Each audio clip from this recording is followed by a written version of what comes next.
by phone survey indicators, the best that was done in the kind of situation, we have his ratings jump to 91 and 93%.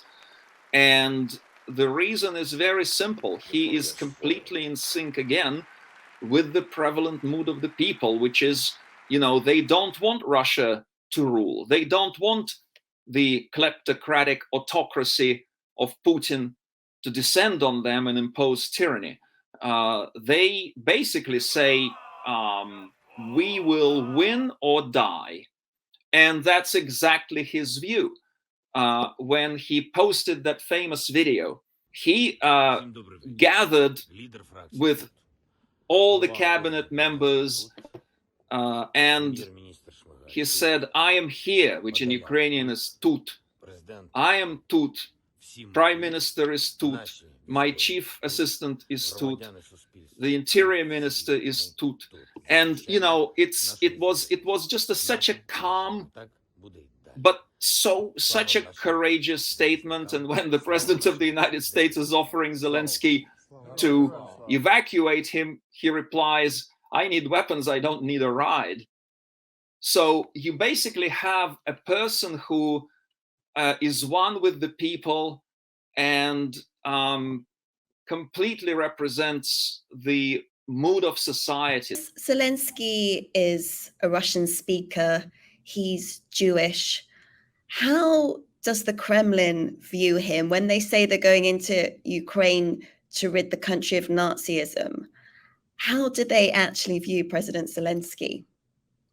It's a great question, because from our perspective here in the West, the idea that you can have a Jewish Nazi president sounds like a total non-starter from the beginning. So why does the Russian public buy, and a lot of them do, 60 to 70% support the Putin narrative in Russia? And the Soviet historical narrative was that the Nazi atrocities were, destroying cities and having concentration camps where all prisoners of war were, exterminated, but they didn't emphasize the Jewish factor. The Soviet government, because of its own anti-Semitic policies, didn't want the Soviet population to be sympathetic to the Jews.